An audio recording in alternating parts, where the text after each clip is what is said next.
بله چارەنویسا پەیوەندیên Tirkiye û Amerîka gelek aloziyê ku di pêwendiyên Amerîka û Tirkiye de rû didin. Em derbasî Ankara dibin. Pisporê pêwendiyên navdewletî Dr. Bilal Sambur mêvanê me ye. Dembaşkekê Bilal. Kek Bilal ji wê pirsê dest pê bikim dîse alozî di pêwendiyên di navbeyna Tirkiye û Amerîka de rûdan.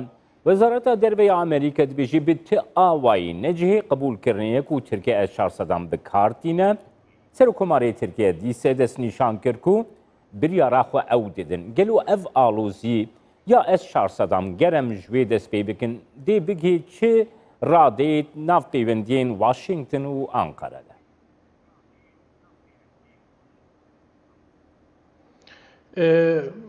Problema mûşenga S-400 problemeka gelek giring e. Amerîka dêje gereke Türkiye endamê NATO'ye. Eğer Türkiye endamê NATO'ye û müttefikê me be nikare vê sistemê ji Rusya bikire û di nava xwe de îstîmal bike.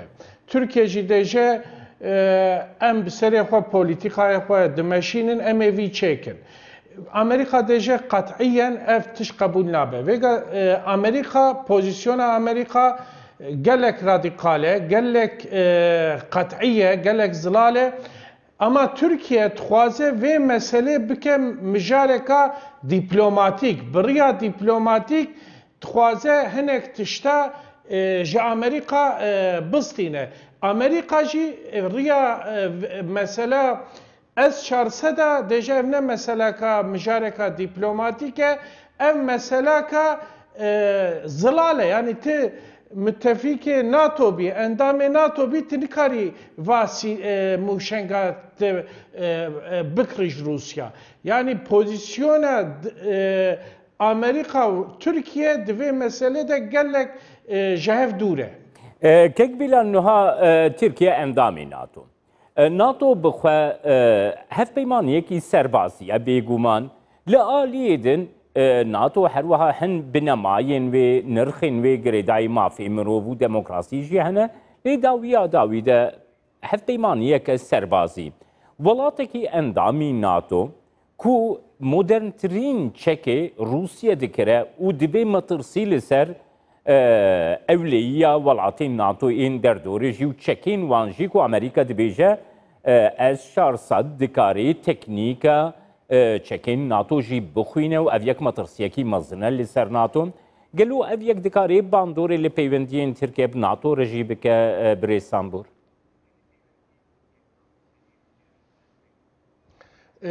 Vêga zamanê Trump de NATO gelek qels bûbû. Türkiye digo NATO em qels bûye em ewqa ihtiyacıya me bi NATO re tune. Bûye away ez alternatîfê xwe nû digerim. Ew çi bu alternatif? İşte ez ê xwe nêzî Rusya bikim, xwe nêzî Çîn bikim. Bi wê awayî ez ê mûşengê nû ji xwe re bikirim ji bûna ewlewiya xwe. Ama waktê Biden administrasyona Biden hate desthilatdarî stan Biden dêje NATO gelek mühim e.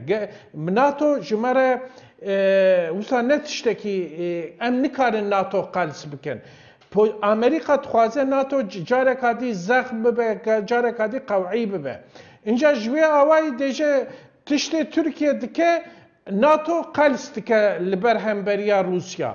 İnce yani di vê meselê de eğer Amerika, Türkiye ve mesela S-400 hal nekin di nava xwe de têkil peywendiyê di nava Türkiye û NATO dijî aloziyeka mezin ê derkeve. Keke Bilal babetekî din gelek giringê godê siyaseta Amerîka de rûdayî duhî.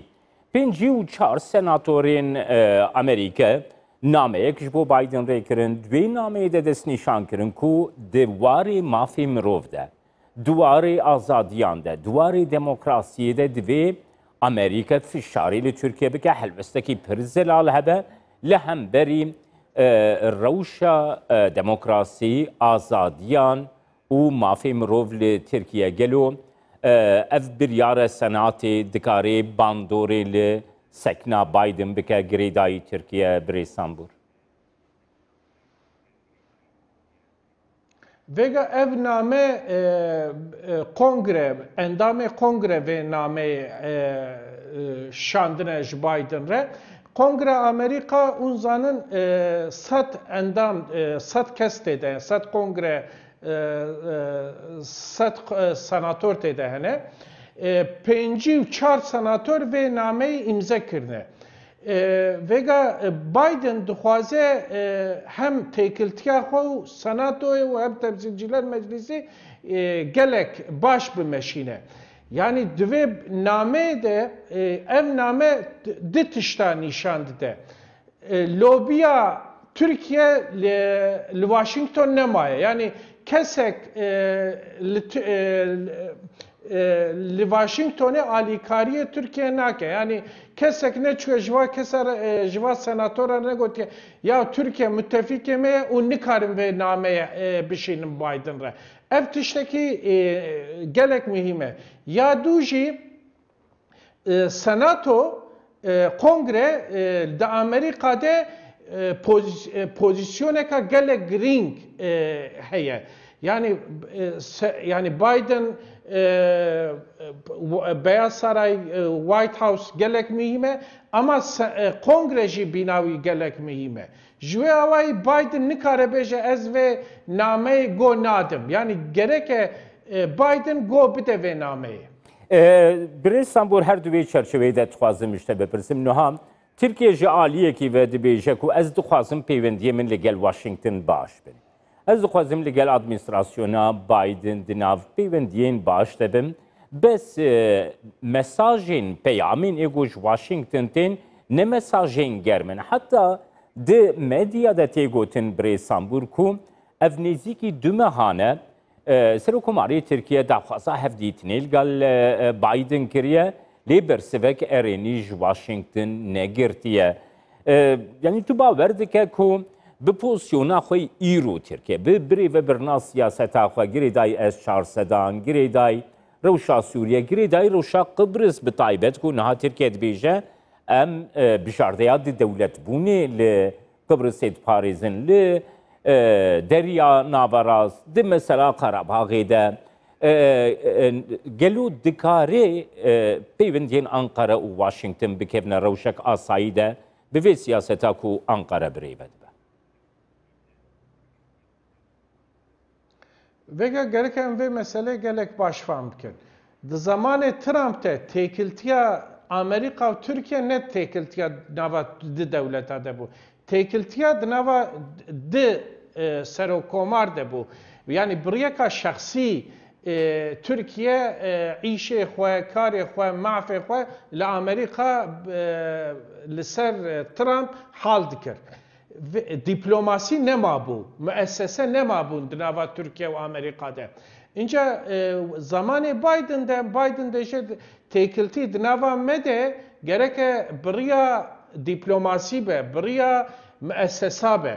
Ji wê awayî vêga aloziya Türkiye ti müessese nemaye, ti diplomasî di nava we de nemaye. Înca Türkiye careka dî dixwaze riya diplomasiyê, riya müessesa ava bike. Ev heta vêga çê nebûye. Vêga Biden jî û Blinken jî mesajên negerm dişînine Türkiye. Ji bûna di nava Türkiye û Amerîka de têkiltiyê germ çê bibin, gerek Amerika dixwaze Türkiye gerek di polîtîkaya xwe bigohrîne. Di polîtîkaya xwe mûşenga S-400, têkiltiya nava Türkiye û Rusya, têkiltiya Türkiye bi İranê re û bi Qerebaxê re û Libyayê re dêje gerek eva pozisyonê xwe, polîtîkaya xwe bigohrîne. Heta vanakê negohrîne Türkiye adımê nû navêje, ez bawer nakim ki tiştekî germ di nava Amerika û Tirkiye'de çê nabe. Daim alozî di nava her du tarafa de çê bibe. برستان برنها مدیا امریکا دل سرویه که تیراوستاندن با آوایی که برفره گلک روشنامه‌وان گلک سپور گلک زانا ین سیاستا درو او ریخسنین تینگ تانگ ایگوتین زمان هیا کوم رولا ترکیه ل روشلاتانا بین وکی سینوری ناتوی دمکی دما شری سرو نمایا اپوزیسیون و رولا ترکیه نوها پیوندین امریکا لحرمی ده لگل گلک ولاتانش ترکیه باشترن لگل عربستان سعودی لگل اردنی لگل حریما کردستانی لگل اسرائیلی لگل ولاتین کنداوی او پیوستی به ترکی نمایه وکا بری دویت امریکا گریدای ترکیه حلوستک چون ترور بگره جبرکو سیاست اگو ترکیه لروجلاتان آوین بریود به ند برشوندیا دموکراسی و برشوندی امریکا بخواده سکنا امریکا وسایه دوی دیتینی دی کو براستی ترکیه او فونکسیون اخو جبو امریکا جبو ناتو یا دمکی وندا کریه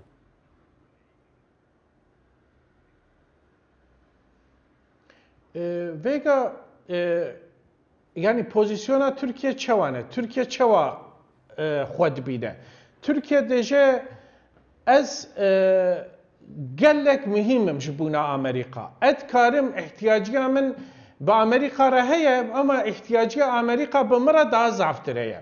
Çima deje çünkü jeopolitika min Amerika bê min nikare tiştekî biket rojhelata navî de. Bê min nikare tiştekî biket Qafqasyada. Bê min nikare tiştekî bike li hemberê Rusyada. Yani jeopolitika min gelek mühime.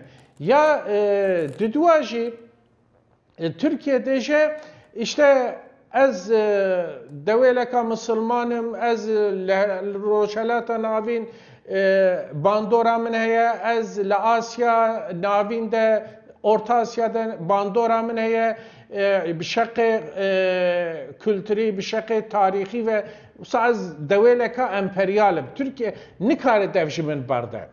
Amerika. Vega em li Amerika dirênin, Amerika deje erê Türkiye gelek mühime ama Türkiye ne devêleka wisanekî gelek mühime çünkü Türkiye endamê NATO'ye têkiltiya wî bi yekîtiya Avrupa re heye Amerika va teve qebûl dike ama Türkiye deje Amerika deje gereke Türkiye vê fehm bike erê tu ji min re gelek mühimî ama tu ji min re tu ne ciyekî lêjî nevegerî yani Türkiye xwe wisa vazgeçilmez leje nevger dibîne.